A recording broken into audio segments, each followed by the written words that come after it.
My name is Lasso, and tonight, like I promised, I will be doing a movie review and plot outline of the movie Fat Man, starring Mel Gibson. Just watched it recently on Netflix. It is available. If you have Netflix, you can watch it. I highly recommend it. It's a very oddball movie. It's a very strange. It's got dark humor. It's got action. It's a little bit thrilling. But essentially, Mel Gibson is playing Santa Claus, and the whole take on it, the way they took away the red costumes, and they didn't do like the sleigh, whatever, and the reindeer flying through the air and going down the chimney. None of that. They don't show any of that. The main focus is they made this weird reality where Santa Claus exists, and it's so interesting because he gets like a subsidiary from the government, the U.S. government, to like help him produce the toys and whatnot and everything, and it's just very interesting. So uh, I thought the take was very creative. I thought what the writers did was really creative. I like how they mesh this idea where the spirit of Christmas is kind of falling, and you have these like kids that aren't like, they're just not behaving, they're doing like really bad things to people. You hear it on the news. And specifically, we have one bad kid who is insanely bad. I mean, he's so bad that he goes as far as hiring a hitman to kill Santa Claus. And this is the story. This is the story that we watch. And Santa isn't your typical like jolly Santa Claus. He's not like super jolly. He's just like, he seems more like a regular guy, and he gets bitter. He's got his problems, financial problems, and he goes as far as he has guns and pistols to like protect himself, and he'll use them. So it's a very, like I said, it's got a bit of a dark humor to it, some action, and a little bit thrilling. Um, the hitman himself is hilarious. Now, something I noticed is that in the subtitles, when you watch Netflix, when you watch the subtitles, like when the character is speaking, sometimes when the character is not on screen, it'll show the name of the character. Hey, what up? How's it going? Was that Duke Decuthis Strongest? And sorry if I slaughtered your name. Welcome to the channel.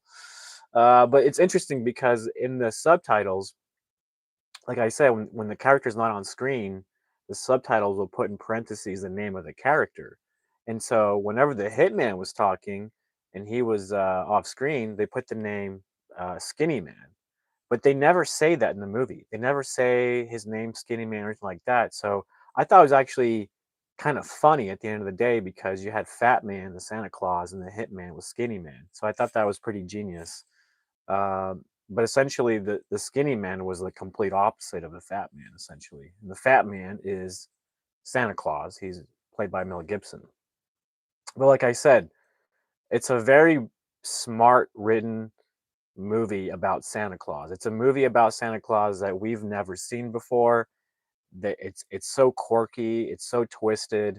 The dark humor is fantastic. There's a lot of cussing, there's a lot of blood, and so it's not a horror movie, because I know there's some of those Santa Claus horror movies, but this is not a horror movie. This is like pretty much like I said, it's like a dark humor. You got a hitman.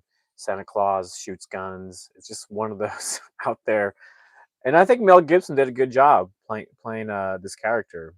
He wasn't your typical Santa Claus, um, and so it was shot really well. To me, the movie had a great flow. It looked and felt like a movie. What I found interesting though, the the construction of the movie itself. What I found interesting, I'm talking about the movie Fat Man. The inciting incident in movies usually happen early on in the movies, at least within 20 minutes, at most 20 minutes. They usually happen in 15 to 20 minutes. In this movie, it happens at 30 minutes. So I'm just scratching my head going, how does that happen in a movie? How does a but it's okay because there's two problems at hand.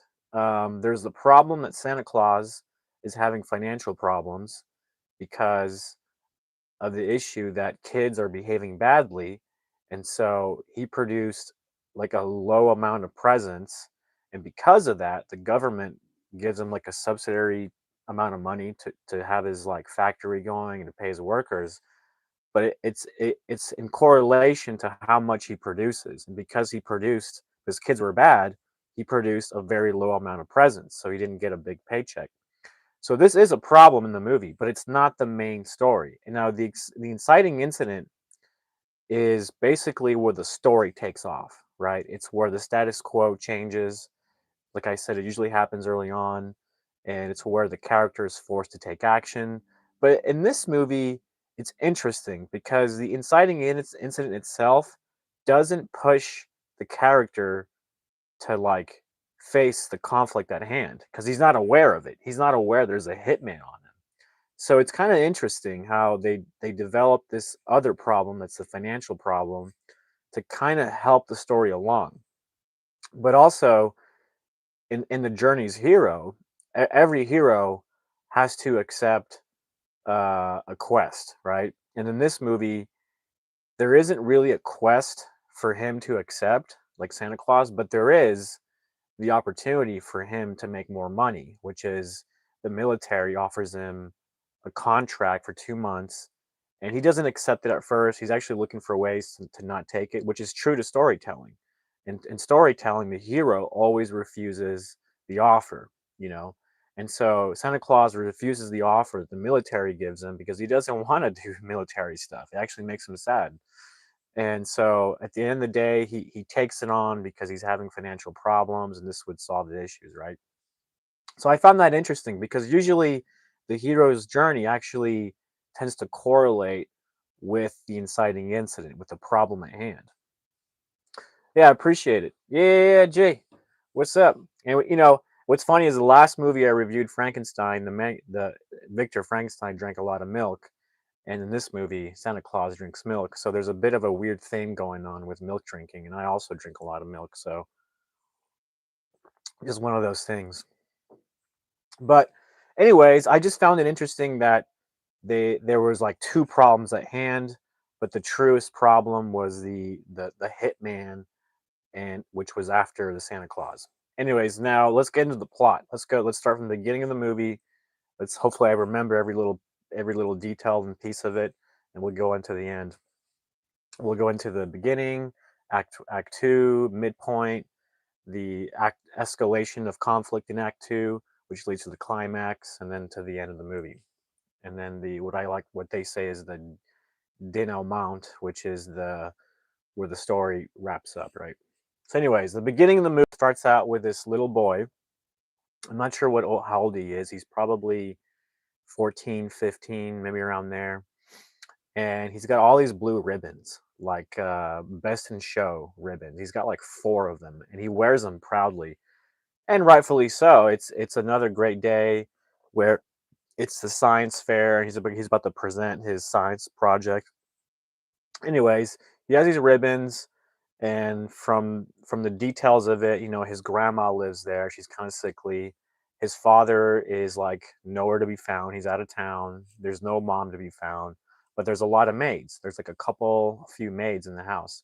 And the way this kid acts, you can tell he's like a spoiled, just rotten kid, and because there's no parental oversight, he just does whatever he wants, and it just gets out of control. And he's got a really, really, really, really shitty attitude. It's hilarious to watch. And this kid, the actor who plays the kid, does a fantastic job of delivering that character to the screen. I think that kid has a future in movie making and acting if he continues, especially starting with Mel Gibson. I mean, come on, that's like such a huge thing. But essentially, so we start there, the kid, and we get a sense of the kid, and he's on his way to the fair, and then it cuts to uh, Mel Gibson, the Santa Claus character, and he's shooting his guns, And really, we don't really know he's Santa Claus, but from the beard and whatnot, you get a sense. But he's not acting like a typical Santa Claus. He's out in the middle of his ranch or whatever. It's all snowy. He's shooting at like. What's funny is the movie has a very strong critique of capitalism in a sense because and you see it throughout the movie, and this is one of those moments where you see that Santa Claus really hates the stuff that gets sold, like, because of Christmas. Not the toys he delivers, but this other stuff that gets sold, the sodas, the cans, the cookie cans that's got, like, his face on it and stuff. He kinda has a very, like, just he doesn't like it, and so he's out there shooting that stuff that he called trash, essentially. And so his wife comes out, Ruth, and he's like, "Hey, darling, like, yeah, you're working out some problems, what's going on?" And she mentions, "We gotta start looking at the financial stuff. We're getting behind. Our credit is like at the limit. We got to first figure something out." And Mel Gibson's Chris is his name. Chris, Mel Gibson's character is like, "Don't worry about it too much. We'll figure it out." So then it goes to this other character. And usually in the first act of movies, they introduce all the characters that you're going to see throughout the whole movie. That's basically what Act One serves, and up to the point where it goes to the inciting incident, and then boom, the story starts. The real story really starts. So the next character introduced is the hitman, and like I said, they never say his name in the movie. It's just through subtitles I was able to figure out what his name is. It's well, later in the movie, his name is revealed, but his name that he goes by is Skinny Man. But they never say it. Like I said, I found it in the subtitles. So we're introduced to Skinny Man, wears all black. He's very there's this guy who goes to his office, right? And he gets buzzed in, and he's got this baseball bat. And so far, you're just like, what is going on? This is like, what is happening? Like, you have no idea what's going on. You introduce these characters, and you're like, what is going on? And so this guy goes to his office, meets the skinny man. He's got this baseball bat. And at first, you're thinking, this must be like an old baseball bat that's worth a lot of money, like something that Babe Ruth used or something. Because this guy, the skinny man, has his table with all these lights, and he's got like a magnifying glass, and he's just very particular. He's got these white gloves he puts on. He's very like, you think this is like an antique or something, but all it is a baseball bat that was made in Santa's workshop, you know? And and it's really what's really interesting in the movie is in this part of the movie, the skinny man says, How much do you think your childhood dream is worth?" And that comes back later in the movie. And I'll tell you, make sure you remember that I say that because I'll tell you when it comes back up, which is really interesting and how they connect that, and it just like connects the whole movie in a way. But he says, the guy says $2,000, and he's like, my girl wants to go to space camp, and I want to make that happen. And so the skinny man, being cruel the way he is, he only offers him $900, which isn't even half the amount. Close to half. At first, the man wasn't like, I'm not gonna. That's not a good deal. And the skinny man is so cruel. He's just like, all right, either take the deal or get the f out of here, and like rolls the bat off the desk. And so, it cuts to him. Obviously, he sold it, whatever. He takes the bat, puts it in the bag, and there's this back room with all these shelves and all these toys. And again, at first, you don't really know what the heck is going on, right? You do see that when he was looking at the bat, at the bottom of the bat, it said Santa's workshop, like made in Santa's workshop. So, you're just kind of like baffled by this. Like, you're like, what is going on? And then it cuts to Chris, and he goes to the post office where there's like a PO box where he gets sent letters and checks and whatnot. And so he grabs his check. He goes in there. He's kind of in like the main guy. What's his name? I think it's Barry or Larry or something like that. The post office guy who's there. He's like, "Hey, Chris, how you doing?" And Chris is like, "Oh," he says, "Merry Christmas, Chris." And Chris is like, "Oh, it's not a Merry Christmas. There's kids burning people, throwing bowling balls off of bridges." Because this is what he hears. Like before he makes it to the post office, he's driving his red truck, he turns on the radio, and the first thing you hear is Santa Claus still like affecting people? Is he still doing his job? The first question, and movies before they start, especially in the beginning, they always pose a question, and that's certainly the question of the whole movie. Is Santa Claus still affecting people? And his character arc, Chris's character arc is going from like bitter, about to give up because he's not really, he feels like he's failing. And so his character arc goes from there to getting inspired to being who he was, like who he is, finding that spark again. So that's his character arc. He starts out very like bitter, and he just has a loathing for like society and just how degenerate it has become essentially. And so he goes to the post office. He's like, "There's nothing to be merry about." He goes to the bar. This bar, like these are places he goes to in his town. I think it's called North Peak. And so he goes. He has the post office. He has the bar. These are his like places. At the bar, once again, the bartender is like, uh, you know, he kind of cracks a joke, saying like, "Oh, you're not your chipper self," which is kind of a joke. You're not talking about like society crumbling and this and that. And Santa Claus, Chris, he's like, well, he's happy about the check and whatnot. And something interesting happens in this scene. In this bar scene, there's a guy named Mike sitting next to him, and it seems like Mike and the bartender are kind of hitting it off. The bartender is like flirting with Mike, and it seems like the bartender invites him back to her house. So it seems like Mike is about to come, go, after the bar, whatever, go with her. But Chris is there sitting there. He overhears it and kind of gets an idea what's going on. He turns over to the guy, to him, and says, "How you doing, Mike?" And he's like surprised. He's like, "Whoa, how'd you know?" He's like, "How did you know my name? Like, I don't know you." And so what one of his powers, Chris's powers, is that he knows everybody. He knows everybody. He just know that's one of his powers. And throughout the movie, kind of like a superhero in the sense, you see his powers unfold. You get a sense of like what he can do. And so there he is, and he goes, "So how are Nicole and the kids?" And Mike is like, "Oh, am I in trouble?" And kind of talks him out of doing whatever he was about to do with his bartender, and to go home, like a 12-hour drive to go home so he can be with the kids for Christmas with his family. So that's what he does. He leaves.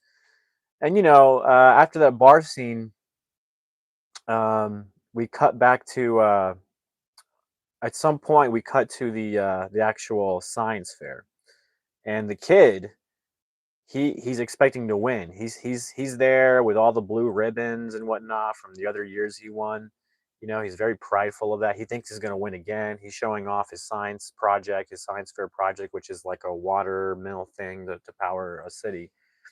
And it turns out he loses. He comes in second. He's a runner up. He gets a red ribbon, and this really like ticks him off. This is like does not like, it's not a thing that like is like settling well with him. So what he does is he calls the skinny man. And when he calls the skinny man himself is in the middle of killing two people. Like they look like parents, like someone else, like some kid hired him to like kill some parents. The irony is when he's in the house, he sees a what do you call it? A crucifix, and it's kind of tilted, and he like straightens it. So he's a very weird character. He has like a side to him that's like super evil, but then he's got another side that's like a little bit caring. So it's kind of interesting. But anyways, he gets the call from the kid Billy, and Billy's like, "I got a job for you," and we don't really know what the job is, but he takes it, right? So in Santa Claus, Chris, when he's driving back home, when he gets home, he notices there's some cars there, like in his home, some black vehicles from the government. And so he goes in his house, and he's met with like three people from the U.S. government. One of them is a military like captain, and so they start talking about how what the situation is, which is you know Chris is like, "Hey, if I don't get the money that I need to like pay my employees, keep the lights on, all the materials I need, like that's it for us. Like we're done." And he's like, "So why are we not getting the checks?" He's like, "Well, you haven't produced. You get the amount that you receive is based on what you produce." And so, like I said earlier, beginning of this, because kids are being more naughty, they're not producing a lot of toys, so their check is much smaller. So the captain there, they have a deal for him, and this is where the offer comes in. This is like in a sense, the hero's journey where he's offered something and he's like, usually in storytelling, they refuse the offer. The main guy refuses it and then comes back to like agree to take it. But essentially, they offer him a 2-month military contract to produce things for the military. And Chris is like, no way am I doing that. Like, we make toys, we don't make military weapons or anything. So he like refuses it and he feels like he's being bullied into the contract. Okay, so then it cuts back to Billy at his house, and Billy is such a little twat. He is like the biggest, snobbiest, like most entitled, and what do you call it? Like he's just what do you call it? He's rotten. He's just rotten to the core. His little kid is rotten to the core. So he uh he goes see his grandma. He goes like his grandma's like got like tubes, and she's kind of sickly, and like a little sneaky kid, he goes to his grandma and is like, "I love you, grandma. Like you should put this stuff away and let me just go to bed." And the stuff she has in her hands is like bank statements, checks. And so the folder, he takes it to the desk, and with his back turned to his grandma, he like sneakily takes two checks and puts it in his pocket, like two blank checks, and then like puts it aside, puts the stuff on the desk, and tells his grandma he loves her and like good night. And then he goes to his room. He's got this intercom where he can talk to the maids, and so he says to the maids, "My grandma wants all of you to go home." So they do. And so the kid has this little backlit thing where he takes like an old report card where it's got his dad's signature or his grandma's signature on it. He takes that and puts it on the backlit board. It's like shining through. He takes the check and he's able to forge the signature on the check. Little sneaky little punk, right? So he makes his check and he goes downstairs to the basement, and he's like eating a sandwich, and he meets the skinny man. He gives him the check. He puts on these mittens. This little kid puts on these mittens. This is where the dark humor comes in. He puts on these like oven mittens, and he picks up these little metal rods. One's like a car battery thing, one's a metal rod. It's attached to this like generator type thing in a car battery. And right there, it's not really revealed to you what's going on, right? You're just kind of like on in for the ride at this point.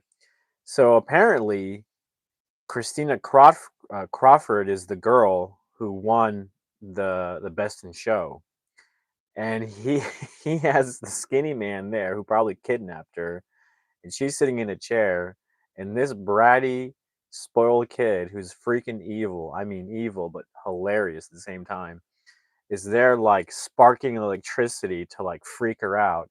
And he's like, you know, I've never lost a science fair thing, and it's like, I don't think you deserve to win. And he's like threatening her. This is just a little girl, a little 13, 14-year-old girl. And pretty much tells her you have to like say that you cheated and to forfeit the ribbon, right? And so she's freaked out of her mind, and just the way they treat her is hilarious. They treat her like oh my god, like they're gonna kill her. They're threatening her. And so she's terrified, right? And so he makes his point very clear, like you have to forfeit the ribbon, the first prize ribbon, and say you cheated. That's clear. That's what needs to happen, or else like you're gonna die essentially.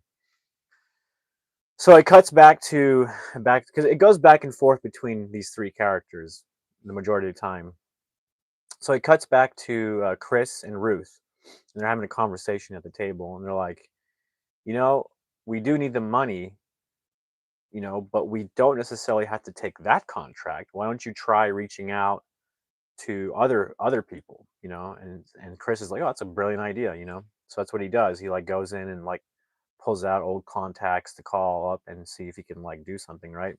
Then it cuts back to the skinny man dropping off Christina Crawford. And before she gets dropped off, they have like a little one on one conversation. And he's like pretty much threatening her. It's like, you know what happens if you talk, right? You know what happens. I'll kill your mom. I'll kill your father. And if you have a dog, like, do you have a dog? And she's like, yeah, I do. Like, his name is Jojo Beans. And I'll kill Jojo Beans. So if you talk to anybody, I'll kill them all.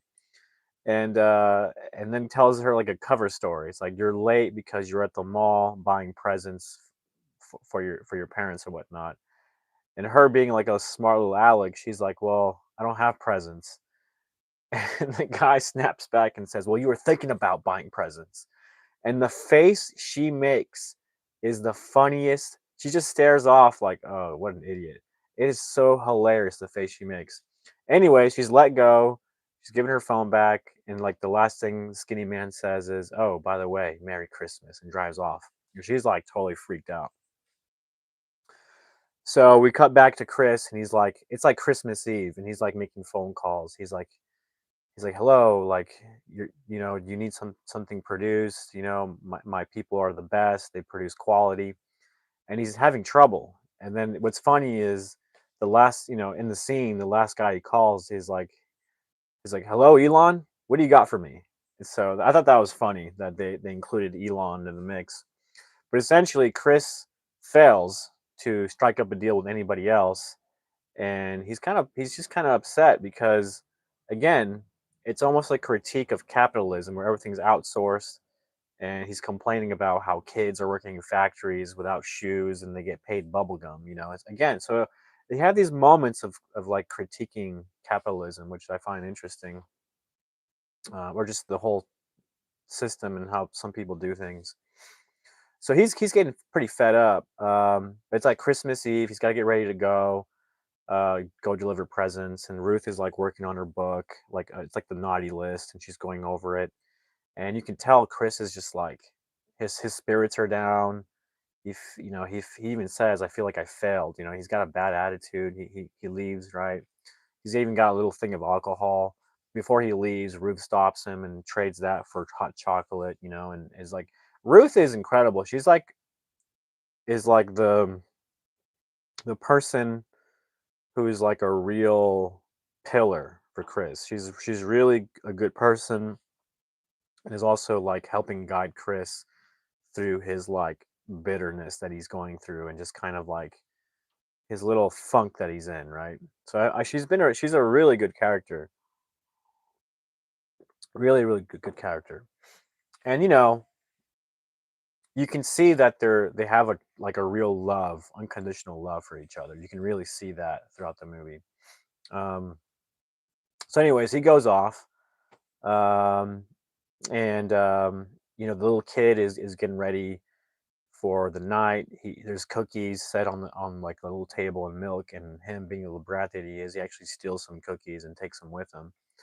But anyways, they don't show Santa Claus going roof to roof and like house to house and going down the chimney. They don't show any of that, right? That's like not really important in the movie. But he comes back, and he comes back, and you're kind of like, what's going on? Because he's just kind of like limping a little bit. He's kind of hurt, and he goes to underneath his bed. He has his box, and he puts like this little something inside the box. You don't really know what it is, but it's kind of revealed later what it is. But essentially, I'll just tell you, it's a box full of guns. That's his box, whatever. So he takes a gun with him essentially to do the whole Christmas thing and deliver gifts, which is pretty hilarious. Anyways, it turns out he's got a big bullet hole in his side, and he's like kind of like cleaning it up with alcohol. And then he goes to sleep, goes lay down next to Ruth, and goes to bed. And then the hitman, Skinny Man, is spending his Christmas by going to like a shooting range, but it's one of those like moving shooting ranges where you go room to room to room and shoot targets and whatnot. And he's just like he's like really good at what he does. And so the following morning, the little kid wakes up and he goes to the presents. And this is the true inciting incident.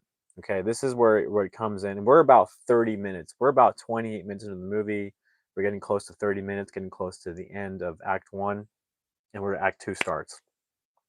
Essentially, the kid opens a present from Santa, and what he gets is a lump of coal, which is freaking hilarious. And he's like very emotional. He doesn't like to lose. So he steps outside. He's just kind of like screaming. He's like, "You messed up big time now, fat man." He just yells that into the sky. He's just so pissed that he got a piece of coal, which is like pretty hilarious to watch. And so you have the hitman. He finished doing his like shooting range stuff. He's in his car. He gets a call from Billy, the kid, and Billy's like, "I have an offer for you." And again, the kid is like full of revenge. He doesn't like to lose. We saw what he did with Christina Crawford. Like threatening her to death to like forfeit the first prize, blue ribbon, whatever, best of show. So this kid he's furious that he's like got the piece of coal, right? And so he tells the skinny man, he's like, "I have a job for you. I need you to kill Santa Claus." And this is the true inciting incident of the movie. Even though Santa Claus has really nothing to do with it. I mean, he does because he's the one that delivered the coal, right? But essentially, this is where the story really kicks off, right? And so the hitman's like, "This is gonna be tough. Like, this is no ordinary thing." But he takes the job, and and considering what we've seen from his personality, he's got this weird obsession with like collecting the toys from the Santa's workshop, and we find out kind of later why. But essentially, he's like, "Yeah, I'll take the offer." And then the scene after that is Chris. It's like morning, then morning after, or whatever, and he calls the U.S. government guy, and he's like, "Yeah, I'll take the contract." So what's really interesting is right there at that inciting incident. There's two things happening: the hitman accepting the job to kill Santa Claus, and Santa Claus accepting the 2-month contract to produce some stuff for the military. So a very interesting thing that happens there. It's like a dual, like he accepts the offer, like Santa Claus accepts the offer, and the skinny man accepts the offer of killing Santa Claus. So it's very strange. That doesn't happen normally in movies. You don't have a villain accepting an offer and then the good guy accepting an offer. So I found that part of the story structure pretty unique and interesting and pretty creative. So anyways, um what happens next? What happens next? So we're pretty much in act 2, and Billy gets a present from his dad. His dad's nowhere to be found. Apparently, he's in the Bahamas out with his girlfriend named Kara. And so Billy's kind of upset. Again, he's such a rotten kid. He's upset that the present's late, but he still takes it. He takes it in a rude fashion, and he go upstairs and he's kind of excited that he's got a gift. He opens it and it's apparently like a little, it's not little, but it's a teddy bear. It's a pretty big teddy bear. And he's so disappointed. He's so mad. He is just furious that he got a teddy bear, like something that he obviously didn't want. He throws the box, he kicks it. He's just so pissed, which like it just adds to his anger. And so the skinny man starts working. He gets to work. He starts looking for Santa Claus. The first thing he does is gets on a police like database, and he's looking for addresses. He puts in the name like Chris Kringle or whatever. He's like looking for. There's nothing really showing up, and he's getting kind of pissed because like it's not an easy job. So he's kind of out of in a funk. So he needs to center himself. So what he does is center himself. He goes back to basic. He goes to a karate thing where he like literally breaks somebody's arm. He goes to a Chinese restaurant and has like a goose for like dinner or lunch. He's got all these books on Santa Claus. and he even speaks like Chinese and tells like the Chinese waitress like I don't know what he says because I don't know Chinese and the subtitles didn't say, but it was funny that he knew Chinese. But anyways, yeah, he's just kind of like getting his groove. He's back at his home. He's got like a wall full of papers like about Santa Claus. There's different like maps and diagrams. There's even a printout of a radar like blimp, and it says like UFO December like 25th or something. I thought that was hilarious. He's having a really hard time. He makes a phone call to like information, and he's like, it's funny because he's like, yeah, I'm trying to find somebody. He's like, what's the closest city to like the North Pole, to the like the Arctic Circle? And the guy's like, man, I don't know. Like give me a city. He's like, all right, well, what about you fall on some this island? And he's like, okay, what's the name you're looking for? He's like, what does he say? Does he say he says Santa Claus, and the guy hangs up, and he's pretty pissed. But he's having a really hard time figuring this out. So pretty much now we're getting to the midpoint. The midpoint of the movie and the story is usually when it takes like a turn, right? And the turn is that we have now Chris is at the warehouse where the elves are at. There's a big meeting where all the elves have been gathered, and he's there with the military, and he makes this big announcement saying, "Listen, like sorry to call you back so early. We haven't been doing well because the youth have been making poor decisions, and we're not making enough toys, and we're not making enough money. And so here we are now with this 2-month contract to build some things for the military." And so steps in Captain Jacobs, and he's like, there's going to be a few changes. We're going to scan your hands for like ID, thumbprint. We're going to give you badges.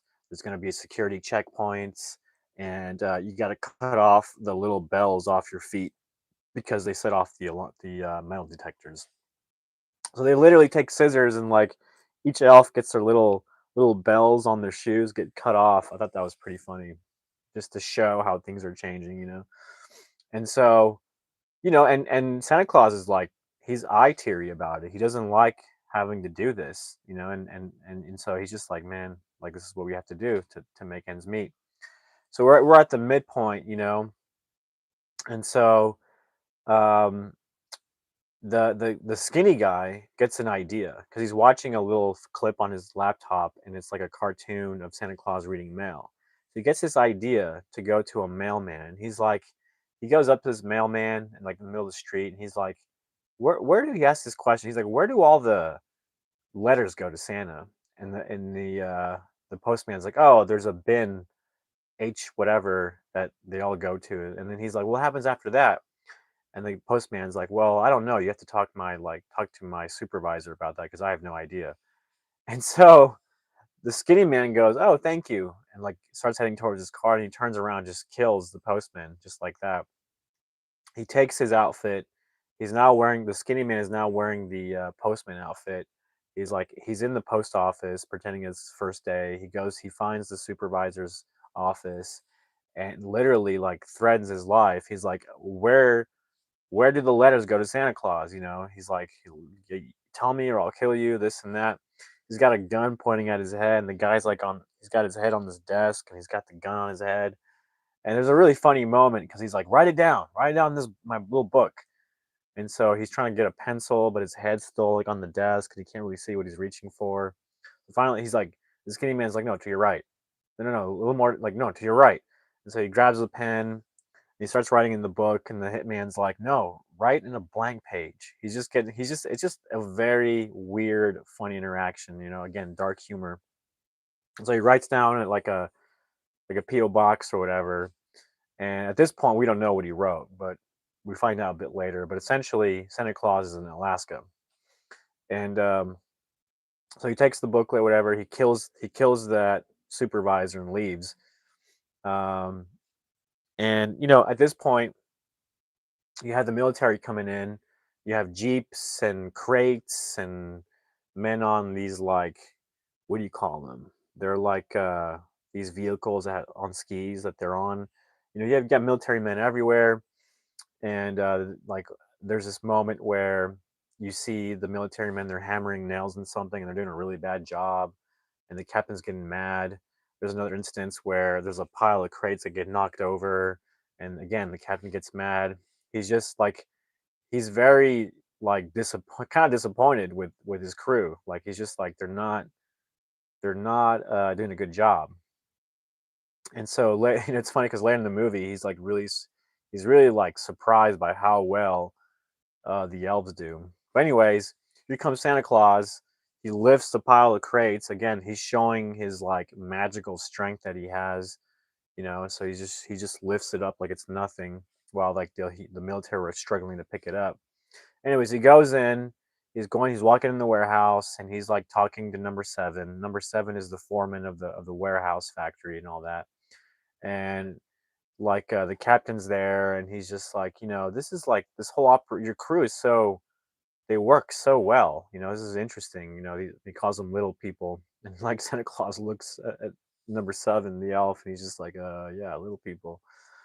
And and the elf explains, yeah, we use numbers, we assign numbers to everybody because it's just easier, right? And whatnot to just keep things in order, and it's really efficient. And then he talks about how like 1 through 6 don't exist because they're pretty much dead. They've been doing this for a long time, and they don't want to replace numbers because it's unethical and whatnot. And again, the captain's like really surprised. He's like he loves how things are being run.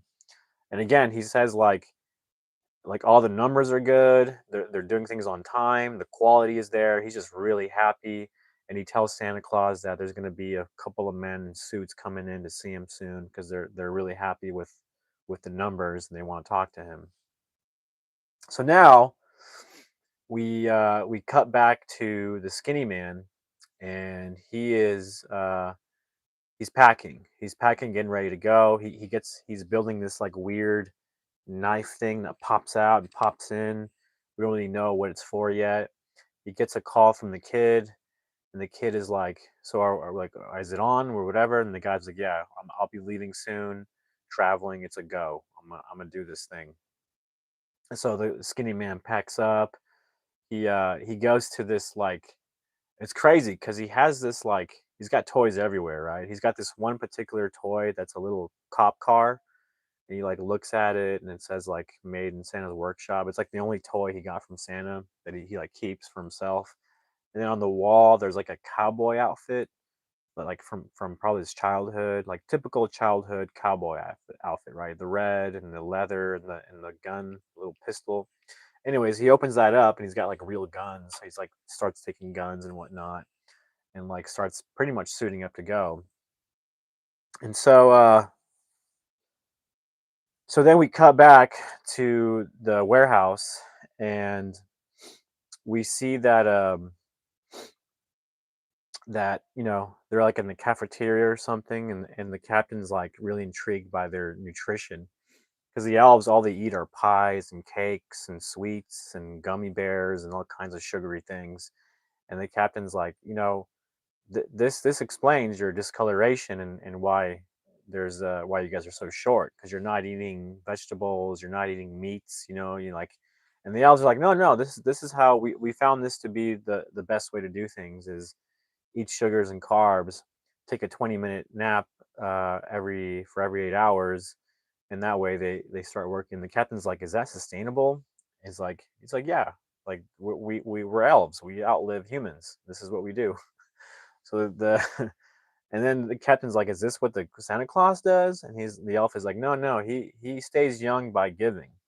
So that was pretty interesting. So like every now and then you get a little detail about Santa Claus, like his powers and whatnot. And again, I kind of skipped a part because he him and Ruth have a little conversation where he opens up about him getting shot, and Ruth's really concerned, but at the same time Chris is like, well, don't worry, because it'll heal in the same manner that it always does. And so we see that he heals. He checks his wound, and it's like healed. So every now and then we get like little bits and pieces of his power. He knows everybody. He heals. He's got a lot of strength, and he gets his powers really of staying young from giving. So we get like these little bits and pieces of information throughout the movie.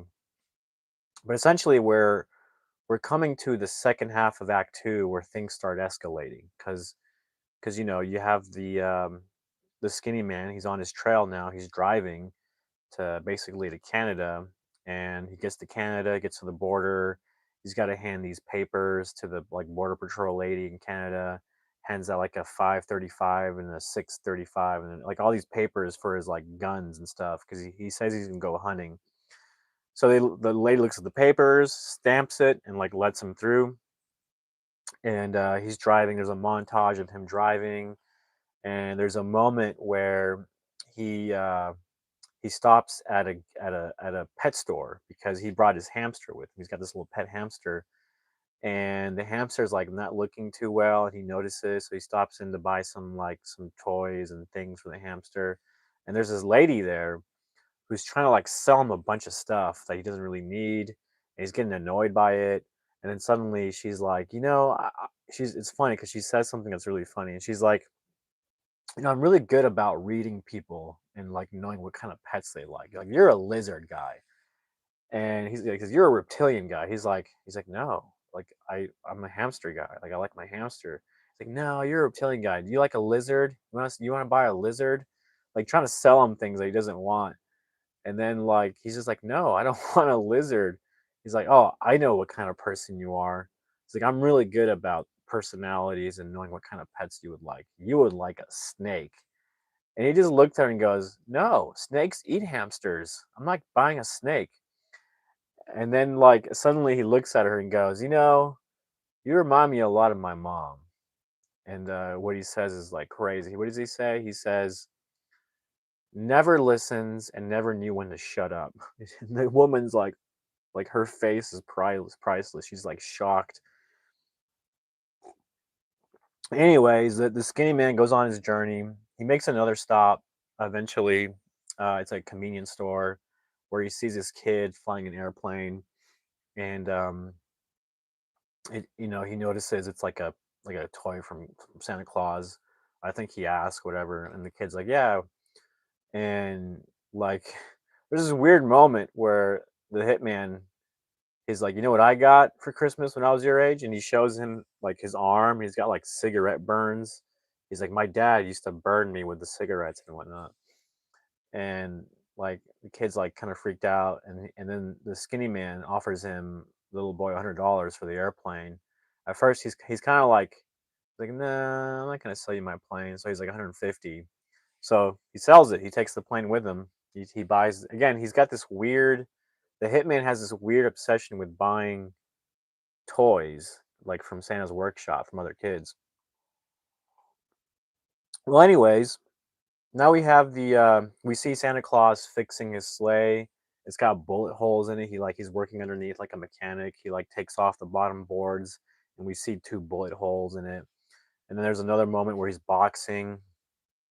He's really going at it. I mean, you can tell he's pretty frustrated with things. And Ruth comes out and sets like these folders like nearby him, and he sees it and he like looks at it, and he opens one. It's like a letter, and it's like two pictures. It's a picture of the same person essentially. When she was a child, Santa Claus gave her a fire truck, and now there's another picture of her older, working as a fireman, a firewoman, whatever. And then he's getting really touched because he was losing his his spark. He was losing. He was getting too depressed that like he wasn't affecting people like he usually does. And this was a really good reminder that he really is touching people's lives. And so there's another picture of this kid, like a toy that he gave this kid, which is like a toy kitchen, with a fake cooking stove and whatnot. And there's another picture of the kid grown up as a chef. And so like he has this power like now you have this connection that like from the what was said in the beginning from the skinny man. There's this one line. He says, how much do you think your childhood dream is worth? And now we go a little bit ahead of the movie, a little more halfway, and we see these pictures, and it turns out Santa Claus doesn't just give you toys. He gives you a toy that's specific to your childhood dream. And I found that really cool. And when you get a sense of that, you look back at the hitman. He's got this little police car toy, and you start to realize that he's really good with guns. He's really good with investigating things. Like, if anything, he should have been a police officer, but he's such a wicked person that he turned out to be a hitman, and he kills people and he does things like for bad things, right? So you get a sense that the toys that he makes specifically for people are the kids' childhood dreams. I thought that was really cool, a nice little touch of detail in there, and it makes Santa Claus really emotional. It reminds him like of what he does to the world and to people. He inspires people. He helps kids stay good so they don't get colds and whatnot. That's the whole spiel, right, with Santa Claus. But anyways, at this point, the skinny man makes it into the town where Santa Claus lives, and he goes into the mail place, the PO box office where Santa Claus PO box is, and he goes in there and he finds it, and he pretends to be like a friend. He's like, "Yeah, I lost his contact info." He's like, "Yeah, this is his box 363." And the guy and the mailman's like, "Oh, so who are you friends with, Chris?" He's like, "Yeah, I'm friends with Chris, and I just lost contact with him, and I'm trying to find him." And you can't really get any info out of him because there's not really any info to give. Um, but he leaves. But pretty much the postman says, "Yeah, he's in here every couple of days. So why don't you check in?" And then while he's leaving, walks in Sandy from the bar, and he turns around and says, "Does he still have drive that green Chevy?" And Sandy's like, "You mean red Ford?" And he goes, "Oh yeah, the red Ford. Yeah, that's what I meant." So now he got this piece of information of what car he drives. Now he knows where to find him. All he has to do is wait outside. That's what he does. Before posting outside and waiting for him, he goes shopping for like a coat. And it's really funny because he's such a weird, picky fella. Like, every coat that he looks at is like really problematic for him. He's like, "I don't like this color. This one's too baggy. Green is stupid. I'm not a tree. This thing has too many sticks." And finally, he looks over and sees a white coat. And it's funny because the mannequin with the white coat is like holding a machine gun. You're just like, "What the heck? What kind of store is this?" So I thought that was funny. So he buys the white coat. He goes in there. He gets a call from the kid.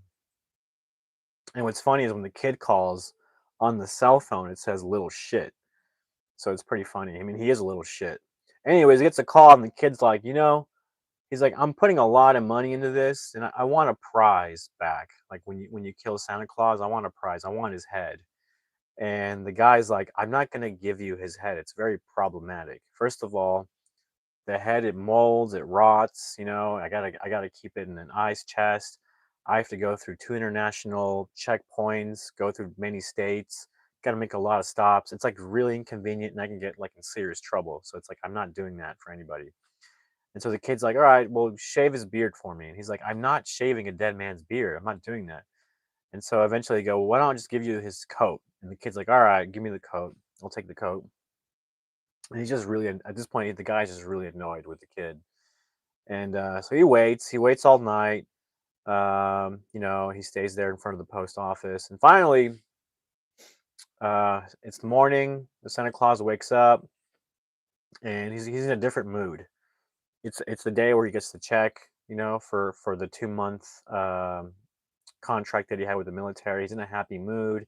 He knows he's going to have the money to help fill in the rest of the financial things that he's having. Right? He's in a really good mood. And he apologizes to his wife for being like he lost perspective, and like he wasn't himself. And now he's better, and yeah, everything's like really turning out good, right? So there's like pretty much the arc, right? The character arc for Santa Claus. He was like really bitter. He was like loathing society. Now it's like it's changing, right? All the things that he's going through is like changing him, and he's becoming jolly again. At the same time, the hitman's catching up to him. So it's like him turning jolly, and it's like, and he gets attacked. He's about to get attacked. So it's like in your mind, you're like, "Oh my god, he's changed for the better, and now he's about to get attacked." So that's what happens. So Chris goes into the bar, and he doesn't get the shot that he usually gets. This time around, he's really even says, he's like, the Sandy's like, well, like, what's going on with you? He's like, well, I found something I lost, which is true. You know, I mean, that completes the character arc. He found himself again. He found that spirit of Christmas that he was losing, and so he's really happy. After the bar, he goes to the post office, and he he says hi to Larry. He's in a very good mood, and like I don't know if he's Larry or whatever, but the post office guy there, he's like really he's kind of like, huh, you're in a different mood. This is surprising. This is new. And then he goes, oh yeah, there was a fella that came in here like in a suit, and Santa Chris just assumes it was a government guy, and it wasn't. It was the hitman, but he just assumes it was a government guy. And so finally, Chris walks out of the PO box office, whatever, and the killer, the skinny man, sees him. He's like, he's got his scope and his like silencer ready to go. He's about to kill him, and this semi truck gets in his view. It stops because this car like just cuts in front of the semi truck, and the semi truck has to like hit his brakes, and it hides Santa Claus in his red truck. You can't see it, and the guy with the sniper gun is like, oh shit, I can't. I'm like, where is he? Like, get, I can't get him. So finally, the truck drives off. The semi truck drives off, but it's already too late. He missed his shot, and so Santa Claus gets in his, he's in his red truck, and he's like driving off, and so he's got to follow him. So he does. The skinny man, his black car, he like follows Santa Claus into his his area, his ranch or whatever, and he sets the car aside and he gets out. He's got his little pistol with the silencer on. He's running to see where he's at, and he notices there's a military checkpoint. He notices the military all over the place, and so he can't just go in there. So he like devises a plan, and that's where Chris is like, he got the check. He's really happy. He's back inside the house with Ruth, and they have like a lovely moment together, and they end up having like, they sleep together essentially, but they don't you don't show that in the movie. They don't see that in the movie. That's what happens. They like sleep together. And so while that's happening, the skinny man devises a plan to get in. He creates a distraction with one of the skis. It like hits the side of the checkpoint, like little box, whatever the two soldiers are. And they're like, when they're looking at the distraction, you see in the background the hitman. He kills them both, and then like he makes his way to where the two other soldiers are at with the little, what do you call them? The ski-doos or whatever they're called, the big machines you ride on snow or whatever. Anyways, they're like parked and they're like just there, and he kills those guys. He makes his way to the front door of the warehouse, kills that guy. He like makes his way inside, and for some reason, it wasn't necessarily like what he was hired to do, but for some reason, he has these bombs and he's planting them, right? Because I guess he just really hates Santa Claus. And he starts planting these bombs around the warehouse. Finally, one of the elves discovers the hitman, and he's got a bomb in his hand, and he's just like, "What is this?" He's like, "Are you one of the soldiers?" And the guy's just lying to him. He's like, "Yeah, yeah, I'm one of the soldiers. You want to put that down? That's not a toy you're holding." And the elf just like in 2 seconds disassembles the bomb. And the hitman's like, what the heck? And he like pulls his gun up. But the time he pulls his gun up to shoot the elf, he's already gone. And chaos erupts. Okay. This is like we're getting very close to the climax. We're in like the last bit of Act Two. And essentially like shooting starts in the factory. So more soldiers get shot. Captain Jacob is there. He's finally shooting back, and it's just a crazy shootout. The elves are running for their lives. The number seven hits an alarm, which is like a notification, like code yellow or something, for all the elves to go into this like behind like to a place where it's got these like metal huge doors that close. And then number seven gets to a radio and is like, Chris, we're under attack. And that's where like Chris is like, oh, like what the hell? He like gets dressed really quickly. He pulls the box out underneath from the bed. He opens the box and he's got like all these guns. He's got like a modern pistol. He's got this old Western gun. and starts like loading him. Anyways, we cut back to like the shootout, and you got the hitman, and he's like shooting everybody. He finally shoots Captain Jacobs. He like walks out of the warehouse, and like two bullets go flying from behind him and kill him. Here comes the skinny man comes out. He gets attacked by like two, three elves. They can't take the gun away from him, but at some point he like stumbles and falls, and the elves run away before the skinny man can shoot them all.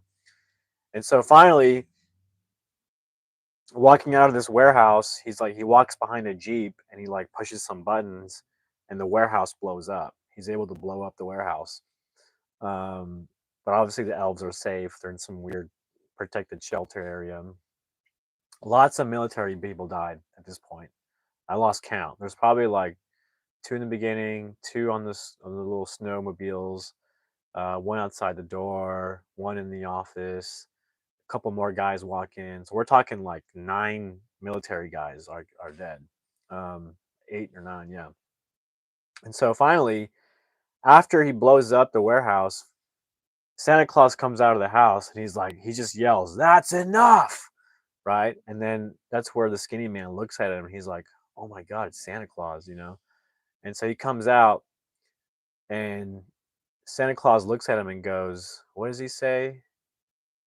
"Jonathan Miller, you wicked boy." You know, he's like, "What have you done?"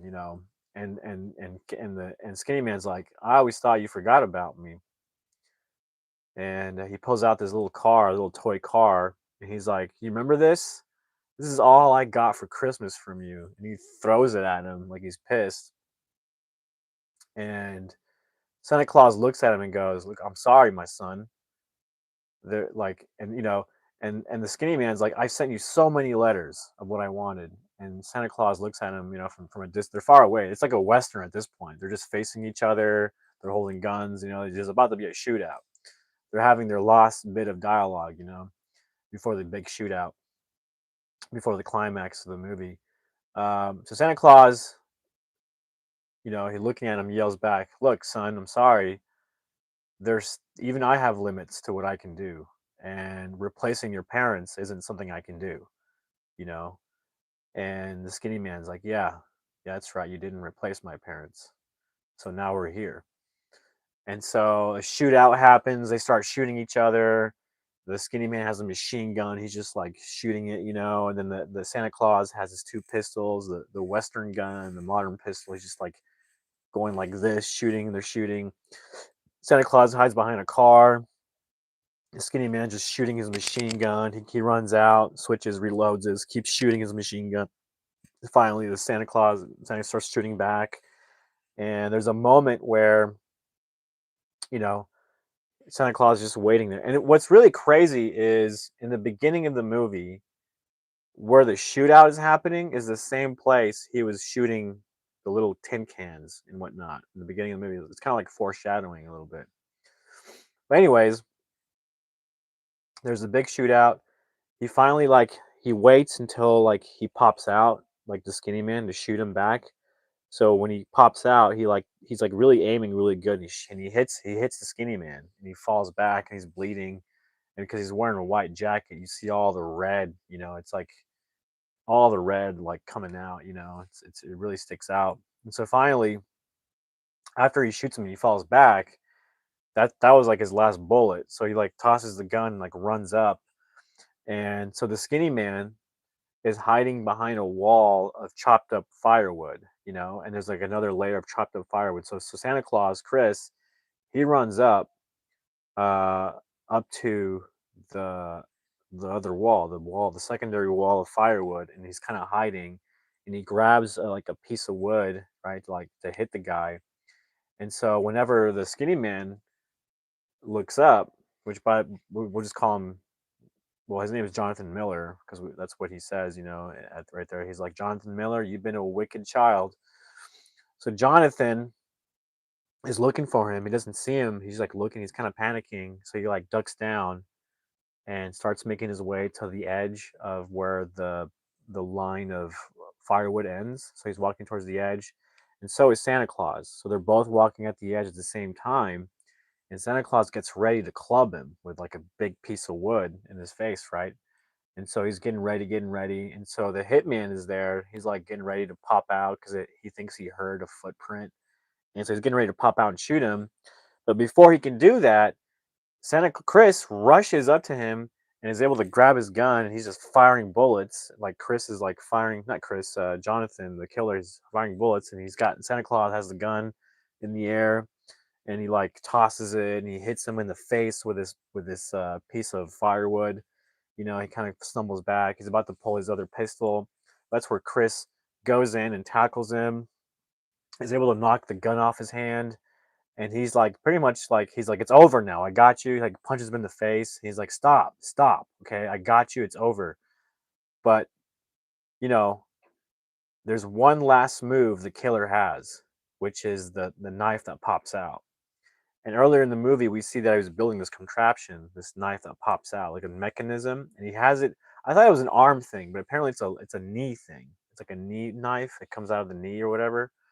And so he hits his knee or whatever, and the knife comes out, and he's able to he stabs Chris in the back, like literally, and Chris is like what just happened?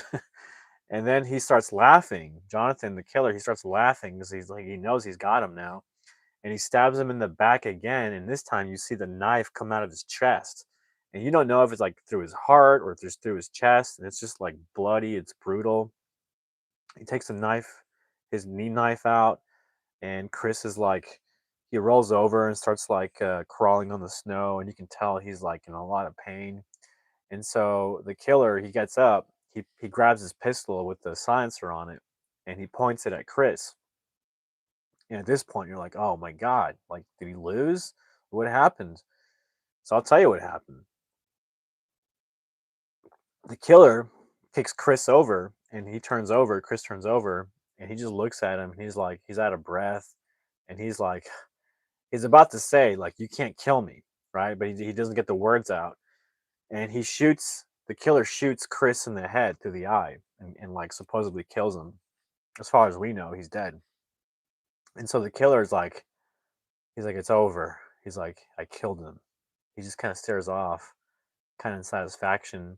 Here comes Ruth out of the house, shoots Jonathan in the leg, and he's like in a lot of pain. He turns around, starts firing back. Ruth is running back into the house, and she gets shot a couple of times in the back. You can see from the distance, you can see like little red dots appear on the back of her sweater, and she runs in the house.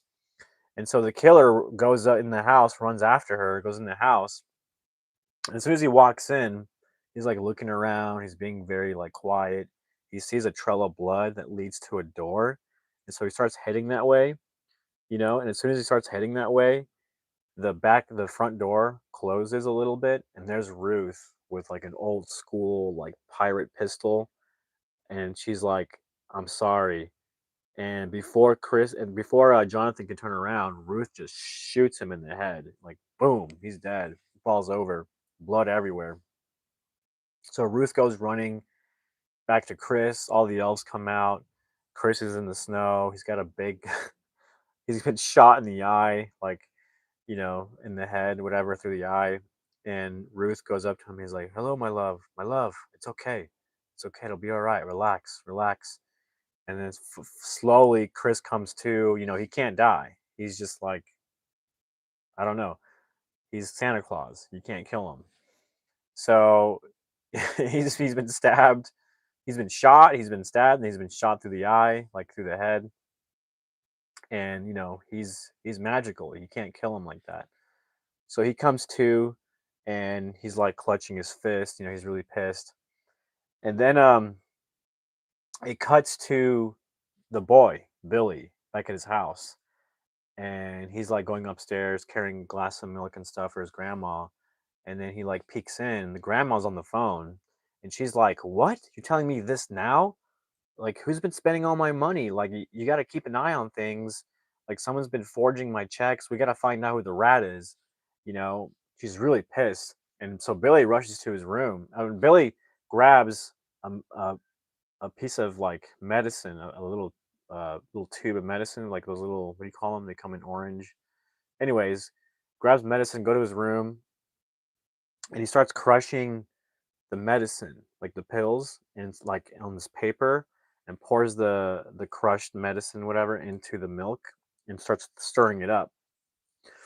Um, and so that's when Chris and Ruth arrive at his house, and and and the maid opens the door, and she's a little surprised, and then like they make their way into Billy's room, and Billy's such a twat, He's like, "I told you guys not to interrupt me. I'm in my room working." And like, Ruth just opens the door and Billy's like, "Who are you?" So here comes Ruth and here comes Chris. Chris has he's walking in with a cane, he's got an eye patch, but he's in his full like Christmas gear, like the red leather jacket. It's like really cool looking. He's got like a Russian hat. He looks really cool with the eye patch. Here comes Chris. He walks up to Billy at his desk. He like takes the milk and he just downs it. And he's like, "Ooh, fentanyl." I'm not surprised. That would have done the job. And the Billy's like, "What the hell? Like, what is going on?" And so Chris is like, "Well, there's this pretty wicked person who came to collect my head, and now he's buried. And now I'm coming to you, Billy, because, you're the one that hired him to do this. Not only that, you were about to kill your grandmother and you threatened Christina Crawford. And like this is the end of the line for you, Billy. Like if you mess up one more time." And what's crazy is Ruth takes out the bandage he's got on his eye patch, and so he takes off the eye patch, and there's like this big red hole right there. And Chris is like, "Look at me, child, look at me." And he's got this like stare. He's just like, like he's just gonna kill him. And he's like, "Look at me." And so Billy does, and he's like, "If I hear or see that like you make somebody else feel lesser, make anybody else suffer, if your grandma dies, meets a early grave, if Christina Crawford so much as gets a cold, I'm gonna come back while you're sleeping, and I'm gonna like take you away from your bed, and you will get to know like what it means to like feel the consequences of doing bad." And he's like, "I'm going to be more proactive now. I'm not going to be the old Santa Claus. I'm going to be a more proactive Santa Claus. I'm going to do things to make sure kids stay like a straight arrow. Don't like they don't. So it's funny. It ends there. It pretty much ends there. He just and that completes the character arc. He went from being really bitter and feeling like a failure to getting his spark back, but that's not enough. He has to step it up and be proactive, and that completes the whole story character arc for Santa. And so now, after that tidbit, the confrontation with Billy's like shit his pants basically, and so he's like, "Yeah, yeah, I won't ever do anything bad anymore." And so now we're back at the Santa Claus ranch or whatever, the warehouse, and all the elves are like rebuilding everything, and they have a little talk, and they're just like, "Yeah, we're gonna make this bigger and better," and all that stuff. And that's pretty much where it ends. That's the end of the movie. It's a freaking crazy movie, but I really enjoyed it. um I would definitely call it a Christmas movie, because it's about Santa Claus, but it's a Santa Claus we've never seen before. It's a character arc we've never seen before. um it's a situation like how it's just funny, all the little things that play into the story to make it so different, in a lot of ways kind of realistic in a way.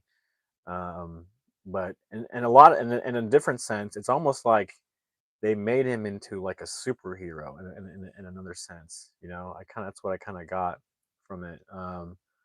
But I like this version. Like this version of Santa Claus is badass. Like that's what I have to say. Really badass version Santa Claus, brought to life by no other than the legendary Mel Gibson. And I The only other person that could have played that is maybe Clint Eastwood, but I think Mel Gibson did a great job playing this version of a Santa Claus. The premise is hilarious. It's a hilarious premise. It's about kids doing wrong, even adults doing wrong, and so and you have Santa who's full of integrity and trying to do the right thing and teach others teach others to do the right thing. So great movie. I give it 2 thumbs up, 5 out of 5 stars. I highly recommend it. If you haven't seen it on Netflix, I definitely recommend that you watch it. Fantastic movie.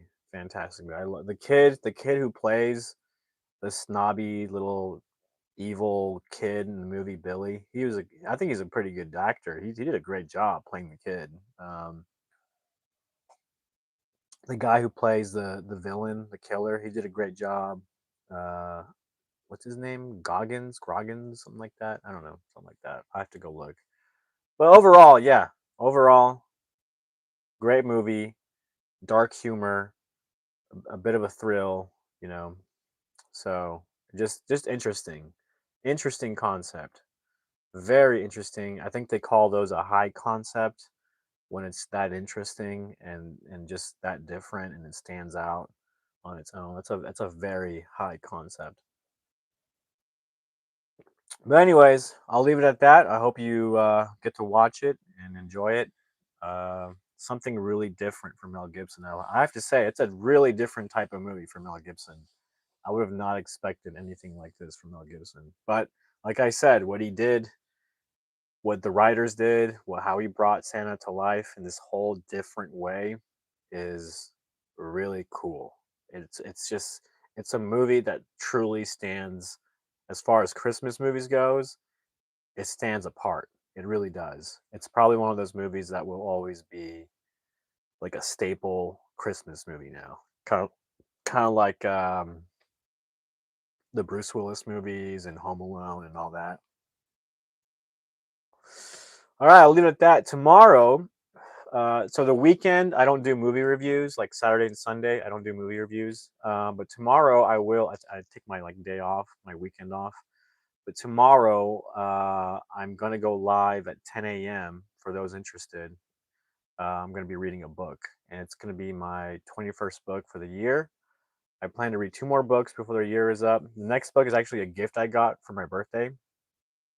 I got The Little Prince for my birthday, and so I plan to read that tomorrow live at 10 a.m. So I'm gonna read the whole book, and in December there's a there's a book I really want to read in December. It might take a couple of lives to read it, but it's this next book I'm reading in December is the science of going viral. So for those interested in YouTube and YouTubing and all that stuff, this is a great one for not just me, but all of you who are interested in really have an idea of maybe producing your own YouTube channel and finding an audience and potentially going viral, because there is money to be made on YouTube if you hone in on a niche and you can create an audience and whatnot. There's a really good chance you can actually make money off of YouTube. So in December, keep that in mind. I'll be reading live The Science to Going Viral. So that'll be a good one. It's a thick book. It's a pretty thick book.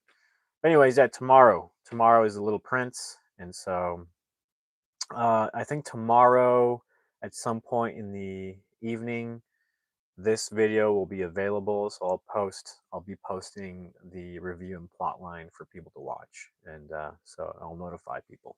Anyways, Thanksgiving is coming up. So I'll, hope everybody has a good one and a good week, a good weekend and whatnot. So I will be seeing you on the next one. So y'all have a good night.